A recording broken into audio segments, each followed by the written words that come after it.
Mexican, Spanish, Ghanaian, Irish and Puerto Rican, mixed, queer, non-binary/undecided, and German and Slovak.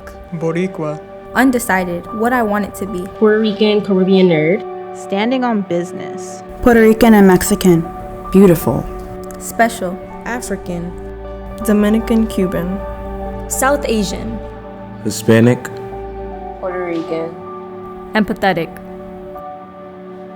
caring, Ghanaian,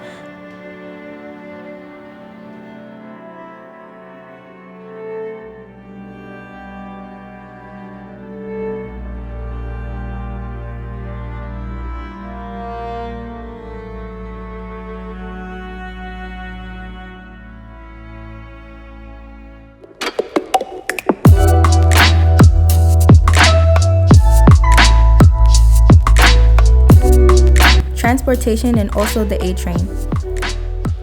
Beauty standards. the education system, prison equals right pipeline, Buying food, resources for others.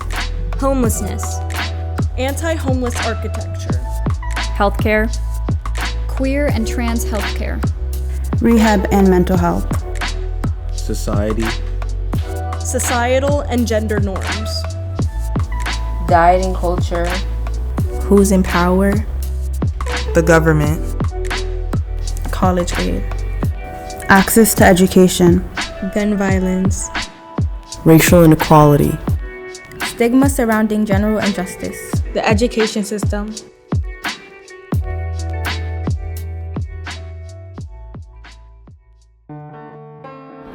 I realized being a New Yorker was important to me when I began to read about the rich, queer, and artistic history of the city.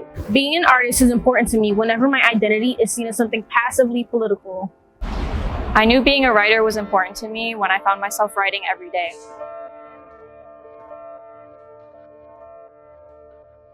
When getting a good grade on an essay brought me joy. When telling someone's story felt empowering and publishing articles brought satisfaction. Talking to people in my community and putting their story out there for people to see and read changed something for me. I want to create not only based on my own experiences, but from others. I've talked to union workers, climbing gym staff, and even a dog cafe owner. And they've all had such unique things to say and talk about. Writing stories about their fight and their path made me feel like a valuable player in the journalistic world. I was the one in between the people and the press. I want to continue that, but also explore the different ways I can communicate their stories. In the largeness of New York, I found a place in my community through writing.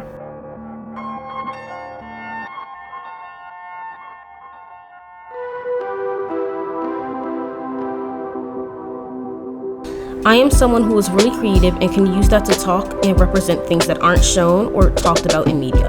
And while I don't like it how my identity will be seen as only political, with my art it's still very important to send a message that others may not be able to.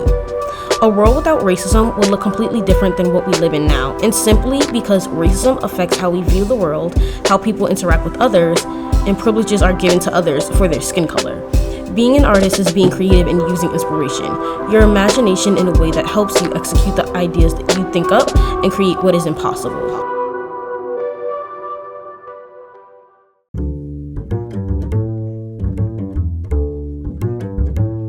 New York has been the breeding ground of radical ideas for so long, from fashion to politics. It almost feels demoralizing that a city of such progress is contained in a country of such regression. You can travel throughout the entire world within the confines of 5 boroughs, and there's a story and history along every block and up every stoop. Sometimes a block like St. Mark's should stay the street you hear scary stories about as a kid, and not a place for $5 frozen margarita happy hours. We're losing affordable neighborhoods to those who want to observe and destroy culture for their own benefit and not be part of creating it. These are neighborhoods that have housed countless families, working class people, and yes, messy, dirty, starving artists. The Chelsea Hotel is no longer what it used to be, but that doesn't mean the artistic and radical history and culture of New York City should not be upkept.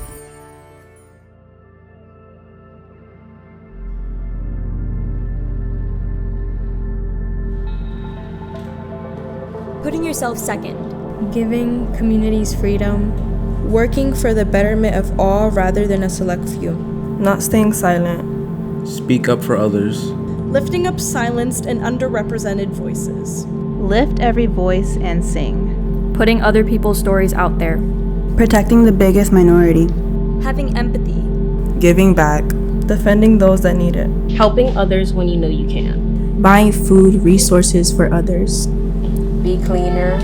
Helping others to better themselves. Fixing issues that feed the community. Making sacrifices, commitments. Listening with empathy and showing up for one another. Being a good person and having morals to stand by is all you can do when nothing else is certain. Finding out that I'm bisexual wasn't a huge surprise to me. However, I consider it part of how I identify myself. When I saw that people are trying to erase bisexuality, I felt angry. Every time someone says I'm legal or an adult, I feel repulsed. Although I'm grateful to see another year of life, now I feel like it is the worst time to become an adult. It's already weird enough when people attempt to put logic behind bisexuality, and now they're trying to erase it as a whole? Mind your business, please and thank you. Instead, I want us women to be seen as warriors. I want us to be feared as a man would fear God. Who are you to say what I can and can't do with my body? What I can and can't say? Who are you to stop us? I love being comfortable with being alone, being me. I love dancing when I'm home alone. I love my sense of fashion inspired by my mother.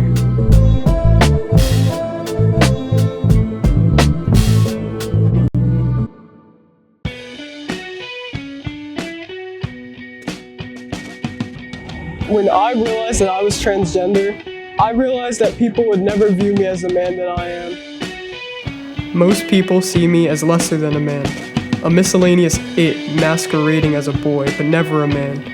To be trans is to be in a constant state of doubt. People doubting me doubting myself, and the world doubting our existence as a community. But I will always present myself as a man, even if the word trans comes before it.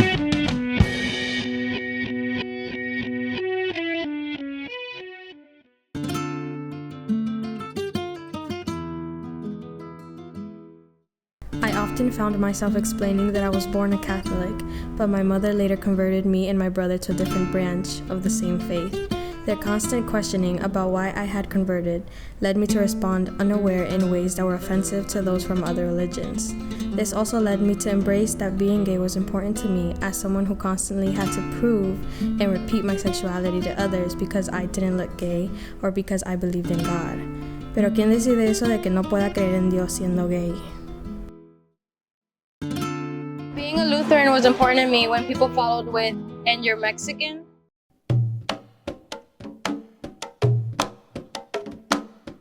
I realized that being a santera was important to me when I stopped hiding my identity to make others comfortable. I realized being Ghanaian means so much to me because my name is Yawa from my mother's language, Ewe.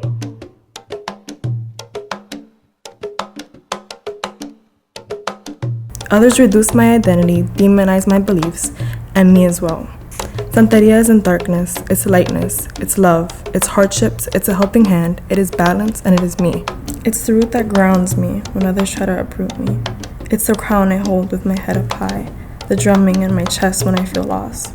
Soy hija de mis orillas, soy la nieta de todo lo que vinieron antes de mí. Soy una santera, ya no me escondo. Being Afro-Latina is important to me.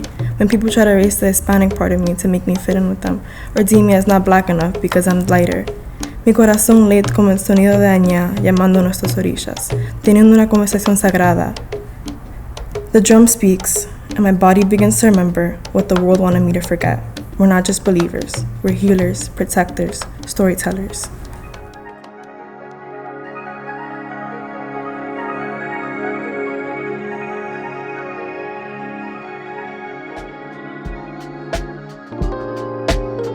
Yawa, it is given to a girl born on Thursday.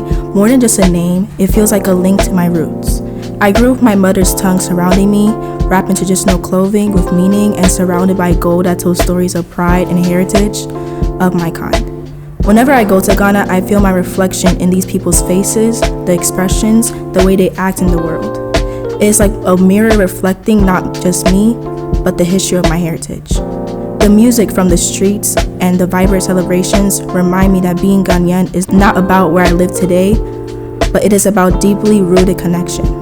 Being Ghanaian is not just my history, it is me. I feel with those I have never met, the feeling of knowing a place far away, and the silent pride in me knowing my name, my tongue, and my culture will always be with me.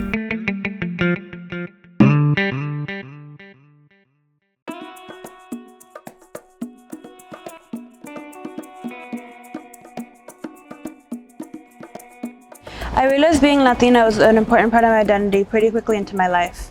From a young age, I felt like I was walking a tightrope, balancing my reserved personality with my Puerto Rican heritage. It's hard not to see those genes when they are to blame for my curly hair and my skin tone and the language that I first spoke. I lost my home tongue and I don't know if I'll ever regain it, but I know that it lingers in my voice when I talk, when I try to pronounce a new word, my accent buried deep in my heart comes out. Sounding foreign on my lips, something that doesn't belong, but something that should, and I hear the accent of the language I pursued in spite of my mother's homeland, Puerto Rico, blending into my culture and my native tongue. Taking away my pronunciation and giving me one of the gringos, the one I desperately wanted to have when I was 5, a curse that I'm stuck with into my teenage years. There's a bridge that I can't find a way to cross, one that I'm stuck in the middle of, with no way to move forward or move backwards without betraying or lying to someone or something. Too bland to be a real Latina, but too foreign to the people who colonized my island.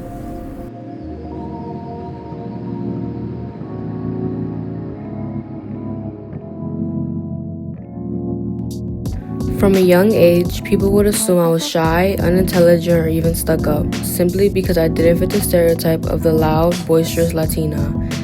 As a teenager, I began to notice how these two aspects of my identity shaped the way people perceived me. It was as if I was living under a magnifying glass, consistently examined and judged based on stereotypes and assumptions, that I could never make as a dental technician. It was frustrating to be consistently judged and misunderstood, to have my identity reduced to a set of preconceived notions based on ignorance and prejudice. I learned to embrace my unique perspective and challenge those narrow-minded views, proving that there's more to me than meets the eye. I'm determined to show them that being Puerto Rican is not a limitation, but a source of strength and resilience.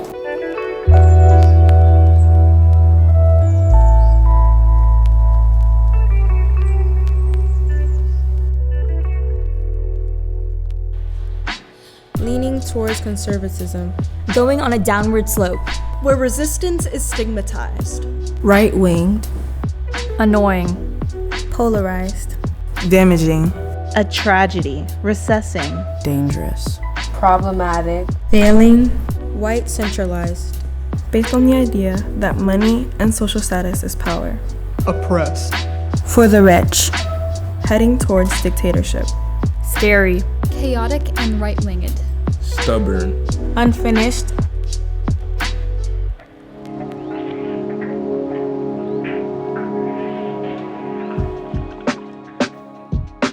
I will always be proud to be brown, at least now.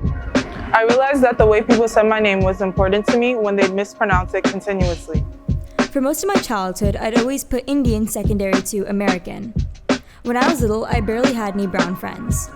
Even Bollywood actresses and Indian models showed me that lighter skin was better, and I hated seeing the lines of disappointment on my grandmother's face when she saw that I'd slightly tanned over summer vacation.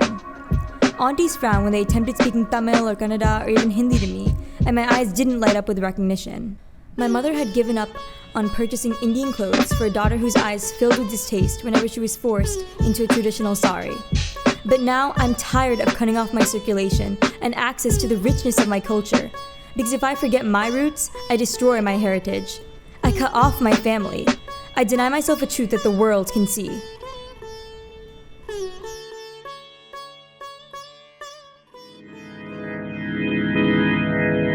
Many say my name Samara instead of the correct way, Samara. At first, it didn't bother me much. I'd politely correct them, thinking they'd get it right next time. But over time, having to repeat myself again and again started to feel like more than just a mispronunciation. It felt like a dismissal of who I am. My name isn't just something to say, it's a part of me. It carries meaning, it's how people refer to me, it's my identity. So when someone constantly says it wrong, even after I've corrected them, it's irritable. like they're choosing convenience over respect. I choose to love in a world that hasn't always been gentle with me. I feel like I can truly say I go that extra mile, and everyone I know agrees with me too.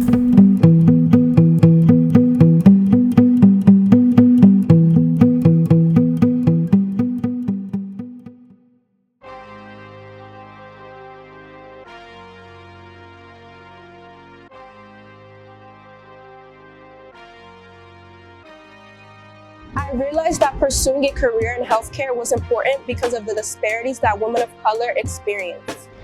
Being a young woman of color was important to me when I was singled out or treated unfairly because I was Black and a female. Specifically Black women that experience inequalities in the healthcare system in the United States. This is primarily due to systematic racism and unconscious biases. 3 out of 4 Black women have most likely experienced mistreatment from the healthcare system to some extent. When a Black woman is expressing her pain or discomfort, she is often dismissed because many people believe that Black people as a whole are superhuman and that they don't experience physical pain to the same degree as white people. This is believed amongst many medical trainees that Black people have thicker skin. Addressing these systemic inequalities and challenging harmful misconceptions is essential to creating a more equitable and compassionate healthcare system where all individuals, regardless of race, receive the dignity and the care they deserve.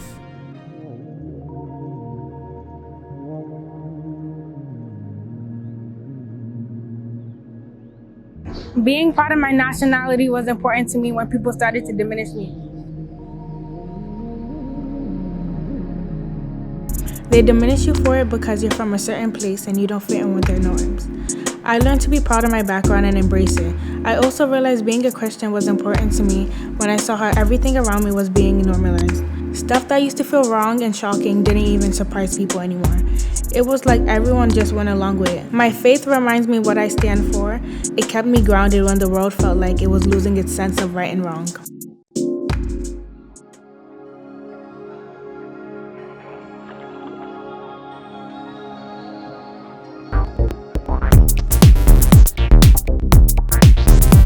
I knew being non-binary was important to me when I stopped fitting in with everyone else. I was scared of the idea of being non-binary, because what happens when you identify with nothing? It's a new way of expressing myself, and I feel so much joy when I look androgynous and don't conform to preset gender roles. It feels so freeing when people mistake me for a boy and have to do a double take and ask me. I can be something different, unique, and gorgeous. Being non-binary will always be a challenge for me. In a world where we are supposed to check a box dictating whether we're male or female, I am something more and less. I am me. I often get asked why I chose such a feminine name, and I don't have a good answer. Kiana just stuck like no other name would. Giving a good, reasonable answer would just be putting myself back in the cage of the gender binary.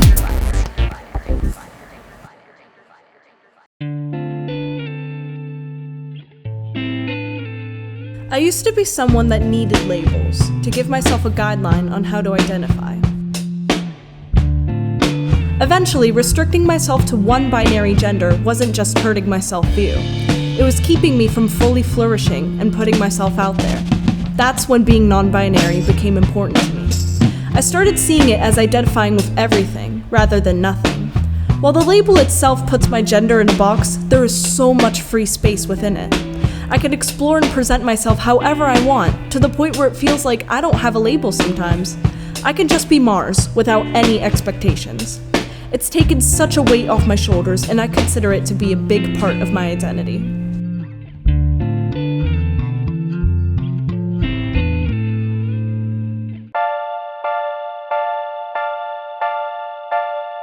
If it wasn't one, it was the other, and even sometimes both. I experienced discrimination and it affected me and had a strong enough impact on me and has shaped me into the person I am today.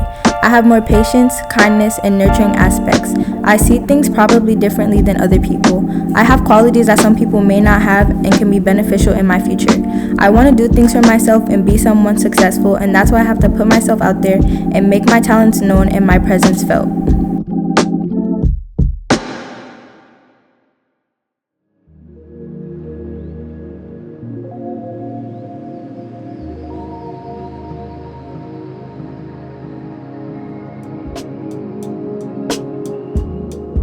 My identity is pushing through as if I was a train.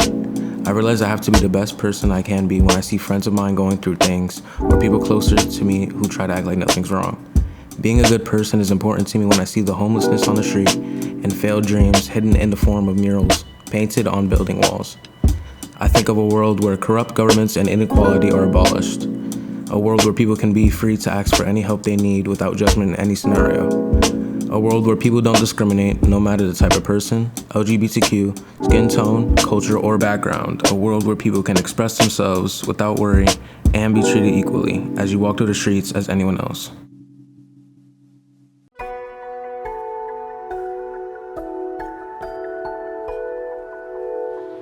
Leading with facts. End unnecessary conflicts. Break generational curses.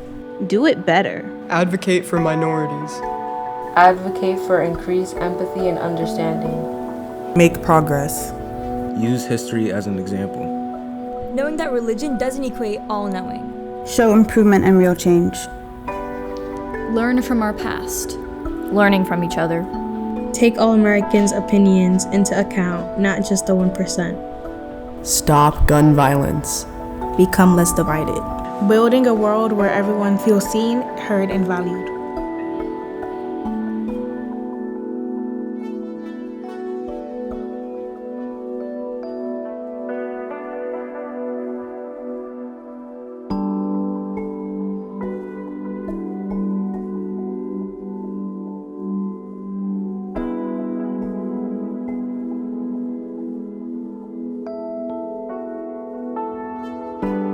United.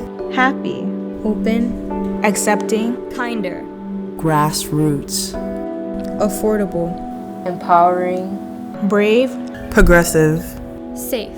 Revolutionary. A dream. Inclusive. Diverse. Free.